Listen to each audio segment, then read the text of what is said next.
our hearts, whether through me or in spite of me. Lord, you are our master, our teacher. You are Lord. Help us to submit to your teaching and to be your Easter people. Amen. So I decided for the next so many months we are going to start a new sermon series. And it'll be based around the Sermon on the Mount. As a pastor, I thought it most appropriate that if I'm going to steal a sermon from somewhere, I might as well steal God's sermon himself.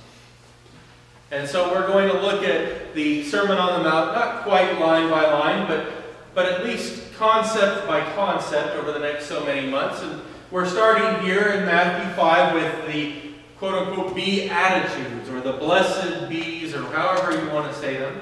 And this week we are starting with the first one. Blessed are the poor in spirit, for theirs is the kingdom of heaven.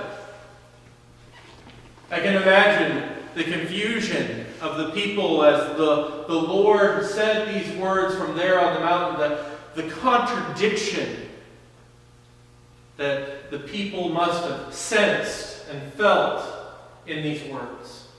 Because if we were to directly translate it, it actually says, happy are those who are poor in spirit, for theirs is the kingdom of heaven. And I'm sure most people sitting there are beginning to think, how can somebody be happy being poor? Or, how can somebody be happy not having a spirit, not having gumption, a will, a stubbornness, a desire, a drive, an ambition, depending on where you emphasize either poor or spirit. And to go to the next step, for theirs is the kingdom of heaven. Well, what is the kingdom of heaven? And yet these are the Lord's words. And in fact, most of the Sermon on the Mount is filled with all of these contradictions where Jesus is kind of taking the way the world is and the things that people know, and he's kind of flipping it upside down and turning everything around. And so we are left with this sermon. Happy are those who are poor in spirit, for theirs is the kingdom of heaven. And I'm going to try to tackle this one phrase, this one verse, from two different angles, depending on how you want to emphasize it. And the first will be, happy are those who are poor in spirit, who are truly poor, who know true poverty, for theirs is the kingdom of heaven. And I think that it's important to start with this particular understanding of it, because as persons who live in modern America, we don't know true poverty. Even the poorest among us in this country is probably better off than the average person in most third world countries around the world. They have access to soup kitchens, to churches who will help them out financially or offer them a meal. They have access to neighbors and family members who have extra and can help them out. They have access to people who have a heart of God and have the funding to be able to provide for them, to offer them shelter. There are buildings sitting around that they can seek shelter in, structures that just don't exist in third world countries.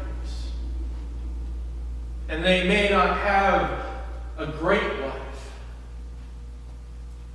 but their level of poverty is far above that of those in other parts of the world who have to worry about going weeks without food, because they could go for miles and there's not a single neighbor who could even offer them a slice of bread without starving themselves. And yet, we draw driven and motivated in this country by money and by things. One of the most important questions we ask ourselves when we make our decision on leaders is who is going to build up our economy? Who is going to bring us more money, more wealth, more power? It's how we think. And it looks like we prioritize ourselves and our own financial well-being above everyone else in the world.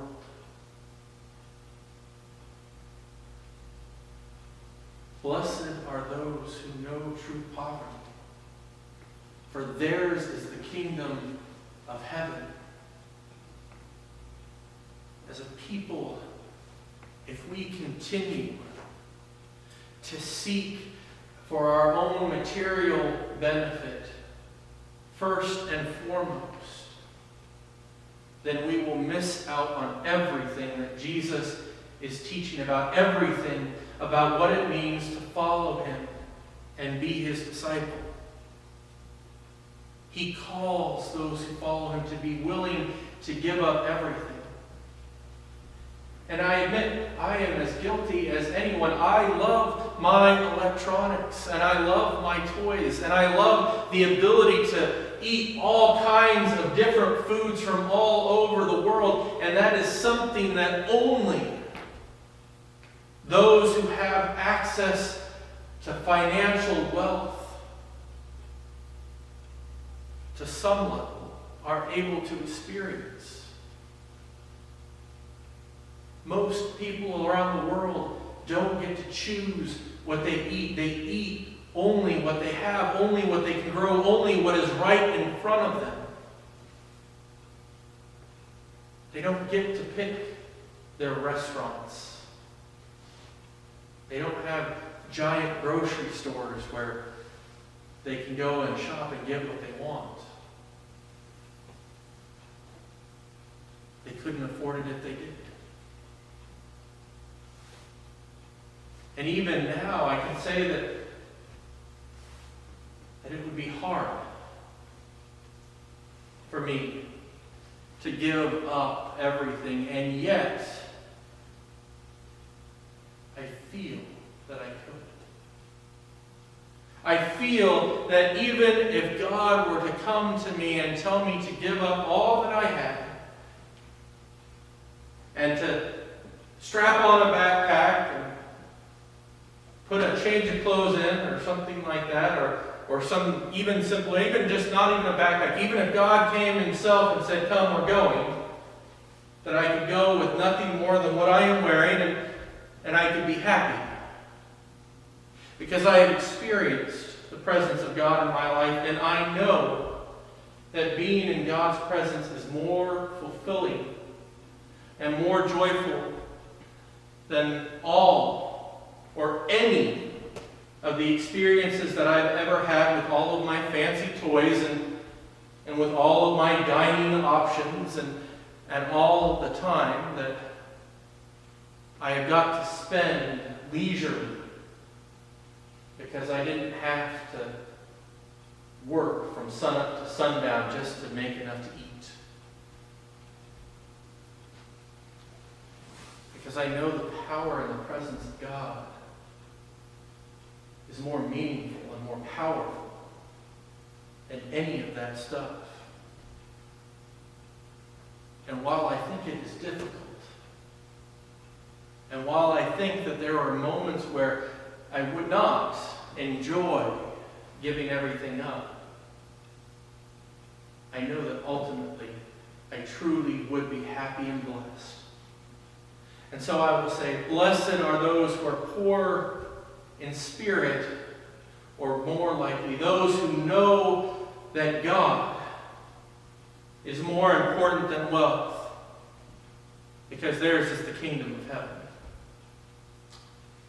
The second interpretation.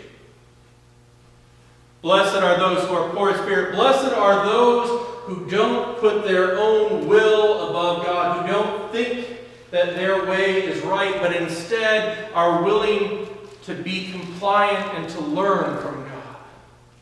Who are willing to allow God to teach them and instruct them to change their way of life,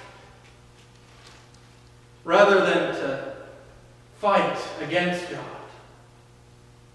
I think as a people, even as adults in this country, we all tended to retain a little bit of our rebellious teenager. That part of ourselves that says we know what's right and what's better, and that our parent or God can't possibly be right about these things.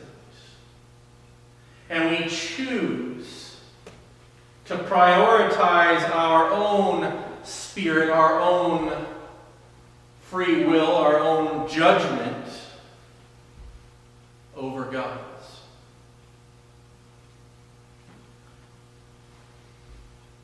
And like rebellious teenagers, we really know nothing.